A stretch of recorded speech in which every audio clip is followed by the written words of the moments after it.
আসসালামু আলাইকুম বন্ধুরা। এভাবে রান্না করলে রান্নার স্বাদ হবে দুর্দান্ত, আর সাথে থাকবে অনেক টিপস। বন্ধুরা চলেন শুরু করা যাক। আমি এখানে কাঁঠালের বিচি একদম টুকরো টুকরো করে কেটে নিয়েছি বন্ধুরা। তারপর আমি এখানে লতি একদম ভালোভাবে বেছে নিয়েছি। তারপর এখানে বন্ধুরা আমি চেপা নিয়েছি। আমি এখানে 7টা চেপা নিয়েছি। আমার চেপাগুলো ছোটো ছোটো ছিল, তাই আমি 7টা নিয়েছি। আপনাদের কাছে যদি বড় চেপা থাকে তাহলে 5টা নিলেও চলবে বন্ধুরা। তারপর হচ্ছে কি আমি এখানে প্রথমে কাঁঠালের বিচিটা আমি আগে সেদ্ধ করে নেব। তার জন্য আমি এখানে অল্প পানি দিয়ে ঢাকনা দিয়ে ঢেকে কাঁঠালের বিচিটা আগে সেদ্ধ করে নেব। যেহেতু আমার লতাটা চিকন ছিল, তাই আমি শুধু আগে কাঁঠালের বিচিটা সেদ্ধ করে নেব, তারপর লতাটা দিয়ে দেব। লতাটা দিয়ে তারপর আমি লতাটাকেও সেদ্ধ করে নেব বন্ধুরা। ভালোভাবে উল্টে পাল্টে কাঁঠালের বিচির সাথে মিশিয়ে নিয়েছি, ঢাকনা দিয়ে ঢেকে দিয়েছি। ঢেকে তারপর আমি গিয়ে এই যে দেখেন বন্ধুরা, আমি ঢাকনাটা খুলে আবার সেদ্ধ করে নিয়েছি। দেখেন বন্ধুরা আমি কতটুকু সেদ্ধ করে নিয়েছি। আমি কিন্তু একেবারে সেদ্ধ করিনি, আমি জাস্ট 50% মতো সেদ্ধ করেছি। আমি কিন্তু একদম পুরা নরম করে ফেলে নিইনি।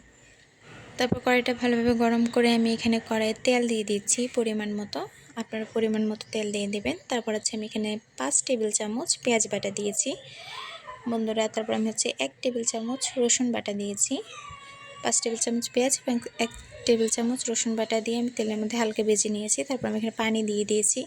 তারপর আমি এখানে মশলা দিয়েছি। 2 টেবিল চামচ মরিচের গুঁড়া দিয়েছি, 1 টেবিল চামচ হলুদের গুঁড়া দিয়েছি এবং 2 টেবিল চামচ সজের গুঁড়া দিয়েছি। দিয়ে মশলাটাকে ভালোভাবে আমি কষিয়ে নেব বন্ধুরা।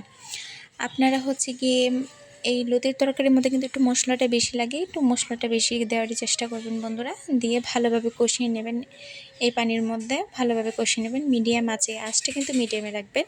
আর এখানে আমি স্বাদ মতো অবশ্যই লবণ দিয়ে দেবো। আপনারা আপনাদের পরিমাণ মতো লবণটা দিয়ে দেবেন বন্ধুরা।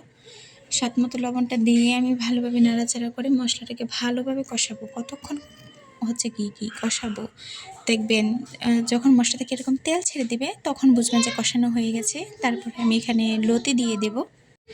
আমি কাঁঠালের বিচি আর লতিটা দিয়ে ভালোভাবে উল্টে পাল্টে মিশিয়ে নেব। এখন আমি এই সময়টাও একটু বন্ধুরা কষিয়ে নেব। এই মশলাটার সঙ্গে হালকা একটু ভেজে নেব বন্ধুরা। আমার চেপাটা দিতে আমি ভুলে গেছিলাম, তাই আমি এই পর্যায়ে চেপাটা দিয়ে দিয়েছি। আপনারা অবশ্যই ইয়ার সঙ্গে যখন কষাবেন মশলাটার সঙ্গে তখনই চেপাটা দিয়ে দেবেন। আমার মনে ছিল না, তাই আমি এই পর্যায়ে চেপাটা দিয়ে দিয়েছি। দিয়ে আমি ভালোভাবে নাড়াচাড়া করে মিশিয়ে নেব। এখন চাপাটা দিলেও কোনো সমস্যা নেই, আমি ভালোভাবে অবশ্যই মিশিয়ে নেব। যেহেতু আমি এটার মধ্যেও হালকা ভাজবো, লতিটাকে হালকা একটু ভাজবো, একটু কষাবো, তাই। তারপর হালকা যখন ভাজা ভাজা হয়ে যাবে তখন বন্ধুরা আমি এখানে পানি দেব।